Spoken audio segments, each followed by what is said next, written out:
to another season of the GPL. It is GPL 357, where we are a few degrees short of a full circle. As we're going to go through today, we'll have a bit of a review of the draft and a preview of the season, and I'd like to welcome my host. On my right, Darren Carroll of the Crocables. Hello, Darren. Tony, how are you? Good to be back this year. Yeah, I'm sure it is. Maybe losing a celebrity status this year with the drafting of an A-list celebrity coming into one of the teams. Yeah, happy to lose it, along with losing the wooden spoon. Now that we're back to the start of the season, the Crocables are equal top at the moment. They are equal top, but there might be a little bit of discussion on that through the season before you completely lose it. So what we'll do is we'll review the draft that's going on and have a look at pose a few big questions about what may happen this season before we head into round one, which is coming up. So we might get you to start off with the Ferrets, Darren. Yeah, Ferrets only made one change this year, but it's a massive change, losing Ian Toll. Ferrets started off terribly last year, but it was no surprise Ian Toll was out injured early in the season, came back halfway through, and he was in form straight away, just was churning out 37s like there was no tomorrow, and he basically led the Ferrets to the knockout championships at the end. But he's out this year, and they've brought in Matt Magadan. Matt Magadan, very good player, good bloodlines. His brother's a golf pro, but losing Ian Toll was a massive loss, I think. Yeah, they're going to do well to recover from that. He is a big out, there's no doubt. I've got the Tunners, and the Tunners have done well. They lost Johnny Calcinoto, who's going away on holidays, and Pete Cannon, who was in 1 week out the other due to work commitments. A good player, but they've replaced them with a little bit of talent. There's no doubt. Aaron Shaw, the only plus marker in the draft, was snapped up with their first pick, and he will certainly create some low marker consistency that they certainly need. And the other is what I think is one of the big sliders of the draft, Gordon Laurie, a very underrated player, plays just in single figures and can handle that mark very easily. I think the Tunners have done really well, and I see them going well this season. Yeah, Gordon Laurie was touted as a possible number one for a period of time. He slipped through to the second round, I think, so good result for the Tunners, I think, in the draft there. It was. The Wanderers? The Wanderers losing Luch DeMarco. He's off on a tour around Juventus. They're following his favourite football team. Didn't like winter, Luch. Not a massive fan of winter. No, struggles when there's a cloud in the sky to get on the park. But they brought in Danny McKenzie, one of the new members. Lit up the Friday night GPL and was, I think, best on ground in every single game. Every match. So yeah, so he certainly performed when he's needed to, and the Wanderers will need something like that from Danny this year in the Saturday GPL in order to get them back up in the finals calculations. Yeah, they did very well last year. This fell away at the end of the season. Danny could very well be the chemistry that gets him over the line. I've got the Vultures, and they again have had a tumultuous off season. They've lost Matty Pearson, their good young low marker, Georgie Smith, bit of spirit there, Stephen Gentle and Murray Jowers, their captain from the beginning. So they're big outs for the whole structure of the Vultures, but they have brought in plenty. Angus Cherry comes in. Angus is a low marker, good, consistent player. Billy Adams for the experience of leadership. You don't often pick up a two-time premiership captain in a draft, but Billy will come in and help. Sam Fanner, what I think is one of the best pinch hitters of the draft. When he does go off, it's with a flurry, and he could bring some big scores to the Vultures.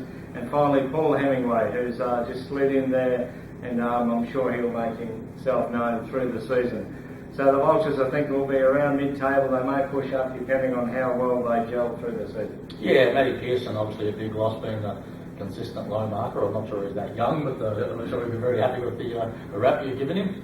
But as you say, Billy Adams, a two-time premiership captain, the Sam Mitchell of the draft, if you like, for the Vultures. Yeah.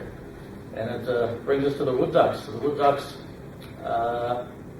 team spirit rule, losing a former number one draft pick in Mr. Healy, and they've brought in Ryan Scott, the diminutive left-hander, who's nuggety left-hander who's going to grind away scores week after week for them, hopefully.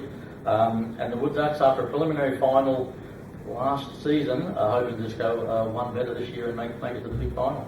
Yeah, they might, the Englishman in winter, they might think that his mud running skills will get them into the grand final. I've got the Gummers, and the Gummers have lost David Marks, who's been a good consistent player for about 8 years now. But they have brought back also in the team spirit real Ash Pedler, who a good low to mid marker, 2009 All Latrobe, and he was part of that 2012 Premiership winning season. So he'll be welcome back. David will be missed, but I think the Gummers are looking good to rebound from what last year was, I guess, a horror season for them. Yeah, it was. So look, they were a bit unlucky early in the season, weren't they? They had a few decent scores that were just getting picked by 1 or 2 points here and there. Too many low markers in the team for them to finish on the bottom in consecutive years, so I think they have to rise up this year. Speaking of the rise, the Buglers, a team that's always up near the top of the ladder, also a big loss this year. Lost Tommy Robson going over to New Zealand to work, so too much in their salary cap to fly in and out every week to play. Big spiritual loss that one. Yeah. I mean, no one wore the red shoes as well as what Tommy did out there on the Buglers' important rounds. And they brought in Wayne Gay, and they've got Wayne, a member who's not known to a lot of the other Saturday players, but I think a close friend of a couple of the Buglers, and got a little bit of maybe sneaky insight into his abilities. So hopefully he performs, but with replacing Tommy, he's going to have to perform well in order for the Buglers to break even out of his draft. He's certainly got the surname to suggest he can play, Wayne Game, but this might be a little bit of drafting a mate rather than great. We'll just have to see how it pans out for the Buglers with that pick. Over the Sewer Rats, again, we're a bit decimated. They lost some real spirit as well. The Chotch is out. He's having a year off. Frankie DiVincenzo, who also, one of the 4 original Sewer Rats that got the team together, 2 big outs. He's back giving way. And Frank Cheshire has picked himself up a frozen shoulder, so it's been a little bit of carnage for the Sewer Rats, but they have replaced him with what would consider to be almost the greatest draft of any of the teams. Tom Foley, who went missing pre-draft for about 3 weeks. Everyone was trying to get hold of him to see how often he was going to play, etc. Haven't seen him since he's been drafted, and he's suddenly reappeared, so he'll be in. Billy Ryan, who's coming into 7A membership, good genetics with Chris Ryan, a wood duck. He's been absolutely salivating for this to start. Moved interstate to come down to play in this, actually, Billy. And Flash Tuncho's come across from Wallywell, fastest man on the trade, and I've no doubt with his knowledge of how to win a premiership, as he did with Wallywell, he'll bring some much needed steel with the Sewer Rats. Yeah, there's 3 good ins, aren't they? I mean, Tom Foley, the Kirk Tippett of the draft, and Nick Dunshay, as you say, a player that performed exactly when he needed to for the Wallywell. One of the few afternoon players that they had, and always went out there knowing what score he had to shoot, and most of the time came up with it. So certainly a very good, hardened GPL player. Now, speaking of decimated, we've got the Corruptibles, who I don't think in the history of the competition the team's ever lost 4 premiership players in the same year. But Andy Hills, Phil Misso, Frank Pinataro and Alan Curry, for either work commitments, injury, impending childbirth, all different reasons, they're out this year. So the 2012 Corruptible team is now a shadow of itself, but they've had to go deep into the draft, and I think they've done a pretty reasonable job of getting the next generation of Corruptibles through. Who did the good job, the reasonably good job? Well, let's just wait and see. If the draftees all perform well, I'll say I had a big hand in it. And if the draftees don't perform, then John Denton is solely responsible. But coming into the team was Brian Neal, Chris York, Chris Ritter, and the number 1 pick in this year's draft, David Klein. So they've gone a little bit of youth, although Brian Neal may balance that out a little bit. But we've got a collection of mid-teen handicappers and a couple of pinch hitters in there. So Corruptibles scores were week in and week out very low last year, so we certainly need some big point scorers. Yeah, not bad in Chris Ritter. I like the scene of him, and I think David Klein will go well. The Phoenix, who did bounce, like you guys are hoping to, off the wooden spoon in 2015, have brought in Malcolm Nagorka, who has big shoes to fill. Out was their number one pick from 2016, Caroline Streeter, who had the world at her feet. She was going to drag this Phoenix team all the way to the grand final, but has started a job which is becoming all-consuming. So Malcolm Nagorka, the B-grade champion, who has good bloodlines, has come into the Phoenix, and I expect that once again they'll continue to perform well like they showed last year. Yeah, fairly underrated side, I think, the Phoenix, aren't they? They're pretty good there. Mitch Grandel, middle of the season, when he disappears back up to the country to try and win another club championship, that might hurt them, but overall they look like they've got a good blend of low and high handicaps there. The hardest point is their early mornings. Many play in the first few groups, which can be difficult in winter. And winter time gets very tough, doesn't it? Yes. Now, brings us to the all-night chemist. So the Vince Sofo captaincy era is finished after, has Vince been a whole 9 years as captain? Whole 9 years. Yeah, so congratulations to Vince on all the work he's done for the chemist. Stepping aside in this succession plan, hopefully a little bit better than Malthouse and Buckley for the chemist.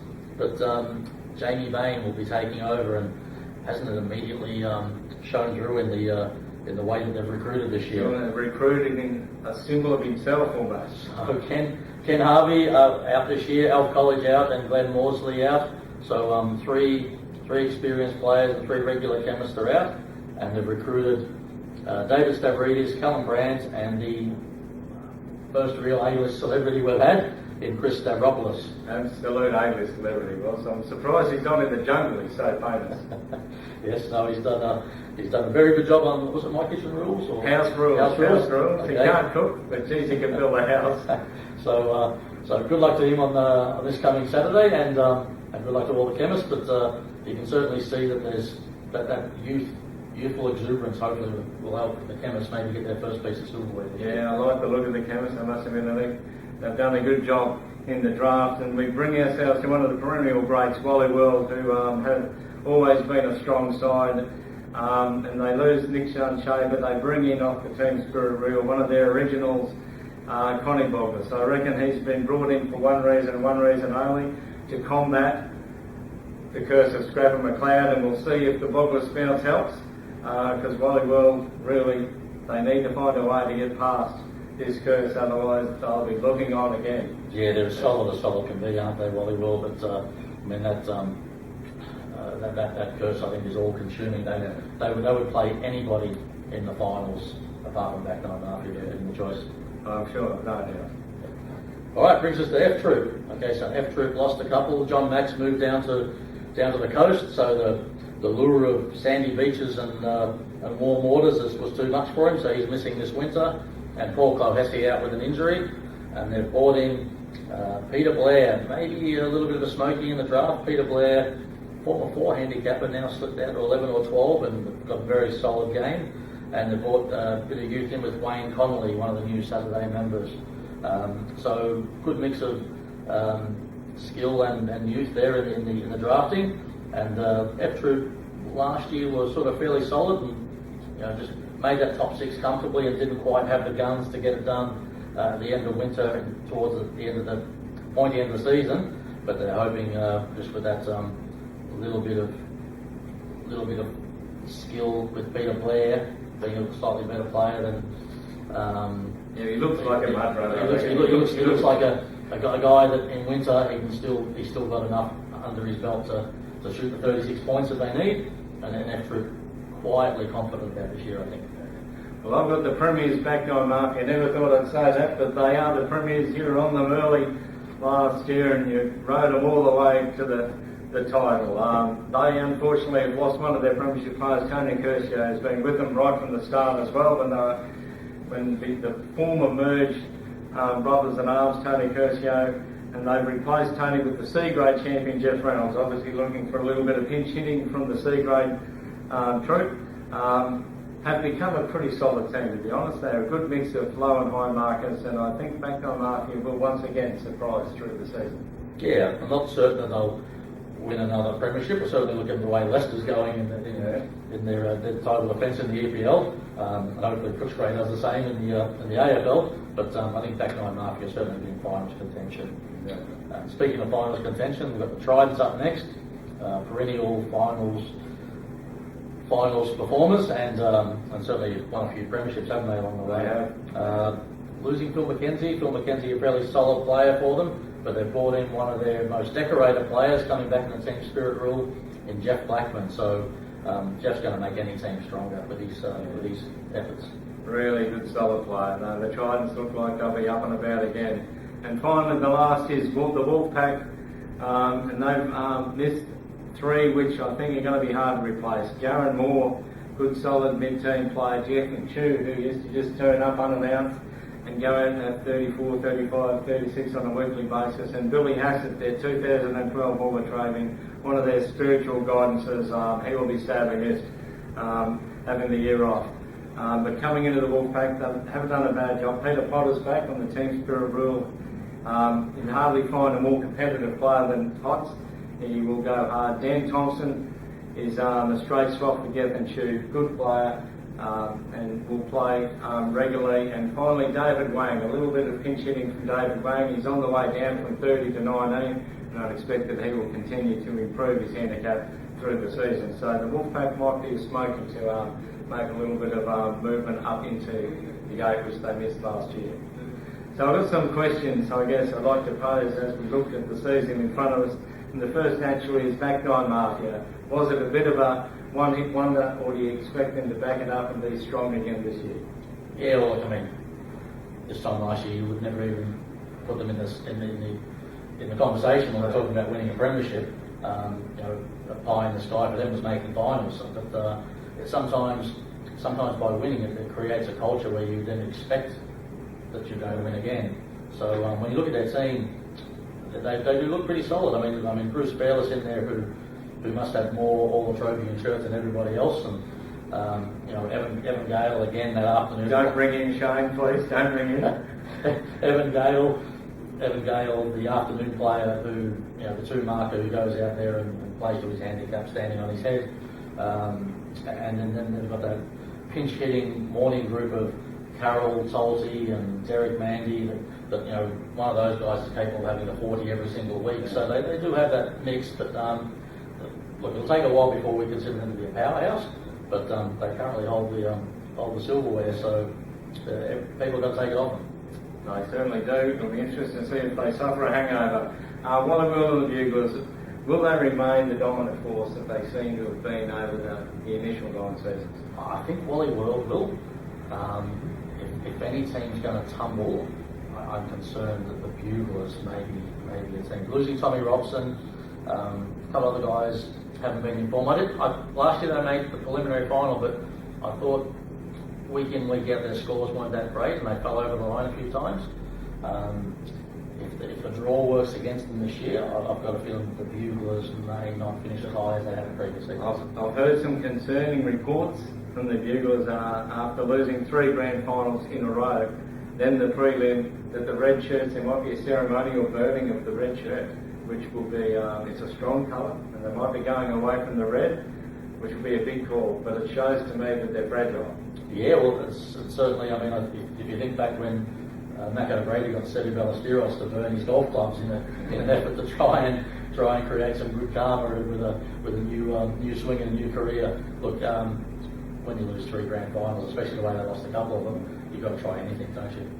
Without question. Any of the former Giants rise? Can you see any of the Gummers down the bottom, the Corruptibles who have become a giant over the last few years, and the Ferrets finished 16th, 15th and 14th? Which of those do you see bouncing back?